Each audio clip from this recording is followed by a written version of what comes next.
Hello and welcome to Saltwire Today for Thursday, February 23rd. I'm Scott Squires, in for Kate Walker. There's been a lot of buzz about the weather over the past few days, so we're going to check in with our weather specialist Alistair Alders to wade through the chatter. Alistair, if tomorrow's forecast was an emoji, what emoji would it be? Well, Scott, I guess it just depends on how much you like the snow. If you're a big fan of it, perhaps maybe the hard eyes, but if you're not looking forward to it, perhaps the sad face or even the cold face, because for most of us, this is going to be a chilly snow event. Now, we had the first of two low-pressure systems slide south of Nova Scotia today, brought some snow to southwest Nova Scotia. The second low will bring more widespread snow to much of the province tomorrow, and we'll take a look at that with the weather timeline. And you can see that as we go through the overnight hours into early on Friday morning, we have periods of snow developing across a large portion of mainland Nova Scotia, certainly central and western Nova Scotia, and as well a large portion of New Brunswick.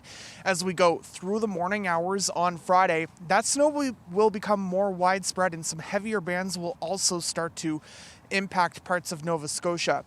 Now, keep in mind that on the south shore of Nova Scotia between Yarmouth and Shelburne counties, looks like temperatures could warm up just enough that we do see a bit of mixing with ice pellets or rain, but otherwise temperatures will be cold enough that this will be just snow for the rest of the province.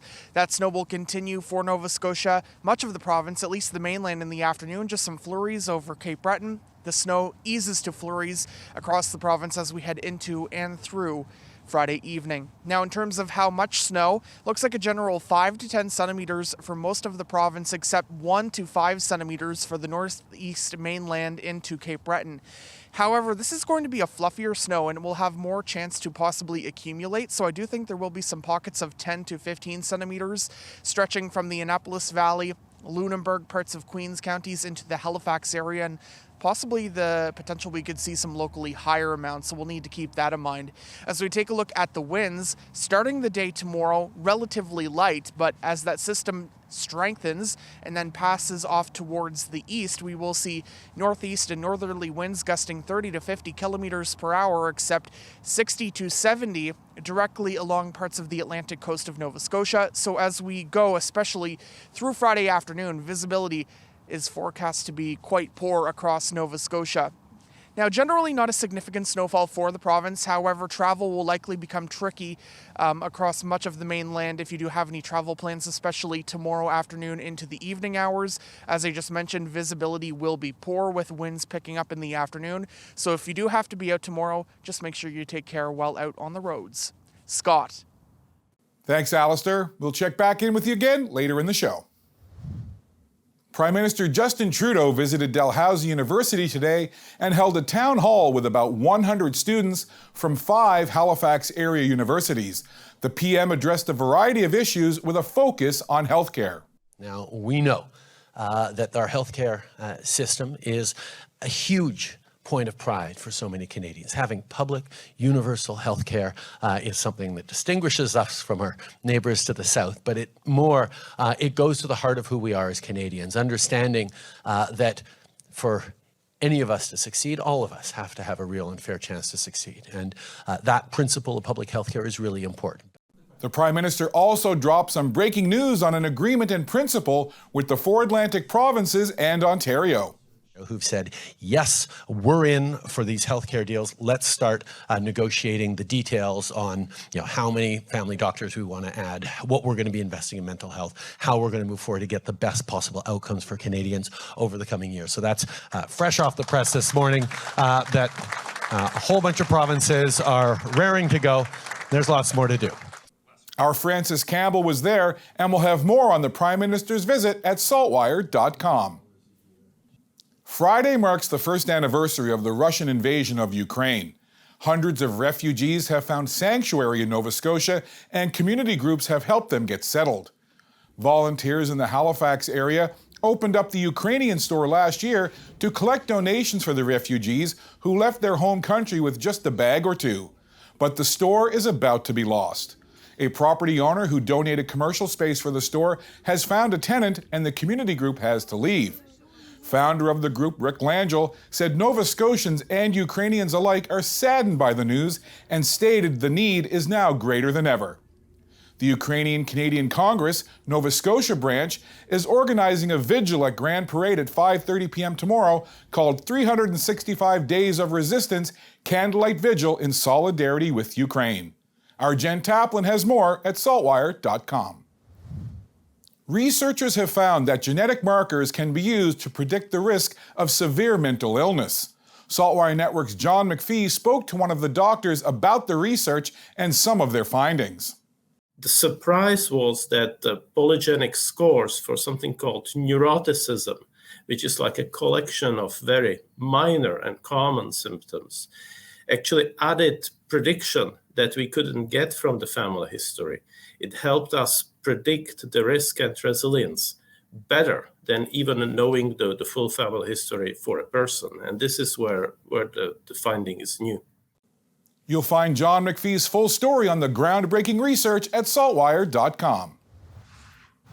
Let's check out a clip from today's Thinking Out Loud with Sheldon McLeod. Today, Sheldon chats with Bill Stewart on the issue of short-term rentals and the argument for people to do what they want with their own home. Those people who feel that their rights are being stepped on, that their ability to do with their own property as they wish. What is your answer or your response to that? Yeah, it's a difficult one. It's a very seductive business model.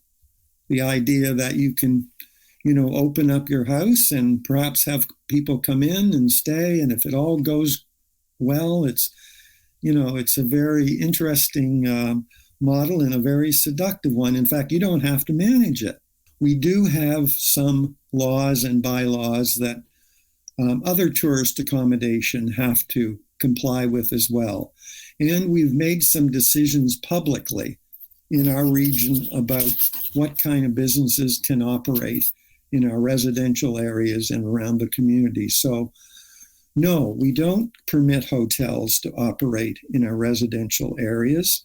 There may be lots of reasons for that, but they're trying to, no doubt, protect a certain amount of neighborhood quality, which also brings with it probably some protection around safety and security and so on. To watch Sheldon's full interview, click on the opinion section at saltwire.com, and while you're there, click the podcast link for Sheldon's podcasts. Saltwire Network is a proud sponsor of the 2023 Prince Edward Island Canada Games, and on today's Atlantic Sports Wire, we focus on a sport being part of the Games for the first time.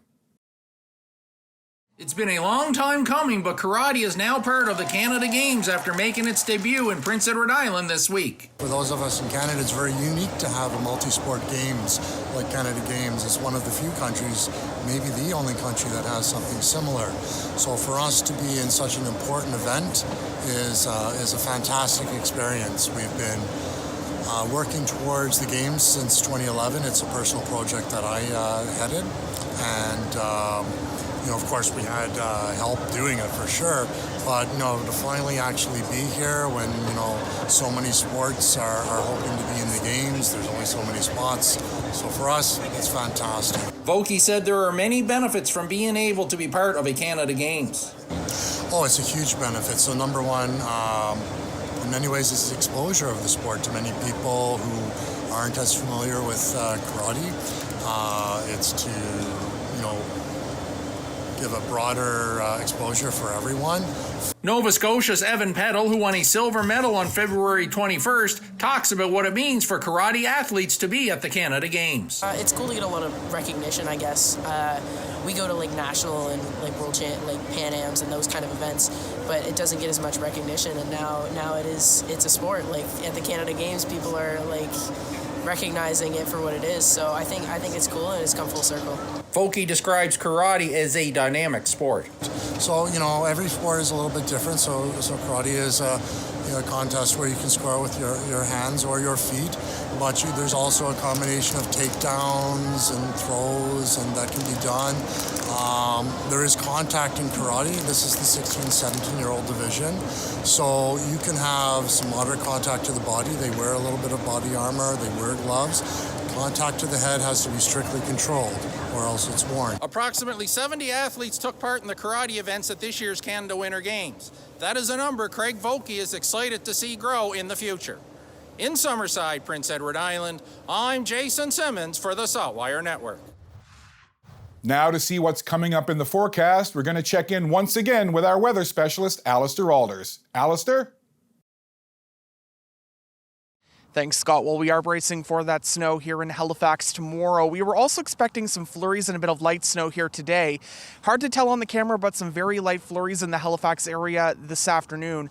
Not really amounting to much. The main snow will be as we go through the overnight hours tonight into and through Friday.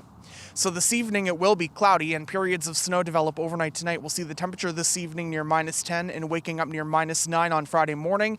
We will see winds gusting 20 to 40 kilometers per hour in the morning, and we'll have snow around. The snow will continue and could be heavy at times during the afternoon on Friday. The temperature rises up to -6. Winds will also pick up and gust 30 to 50 kilometers per hour, but possibly up to 60 or 70 kilometers per hour directly along the Atlantic coast of Nova Scotia. Now, in terms of how much snow, certainly looks like at least 5 to 10 centimeters, but I think it will be cold enough and that we'll have some heavier bands that we could see 10 to 15 centimeters at least, maybe some local amounts of 15 to 20 centimeters in the Halifax area. So certainly as we go through tomorrow afternoon, especially into the evening hours, it's likely that travel will be poor in the Halifax area and really for much of the province. With those winds in the afternoon, visibility will certainly be reduced, so if you have to be out on the roads, please do take care. The system eases to some lingering flurries into Friday evening, and then for the weekend, it is looking cold, but certainly calmer. Scott. Thanks, Alistair. That's all for now. For more extended video and full online articles, stay tuned to saltwire.com, and you can find us on Instagram, Twitter, and YouTube. I'm Scott Squires. Thank you for spending some time with us on Saltwire today. We'll see you back here tomorrow.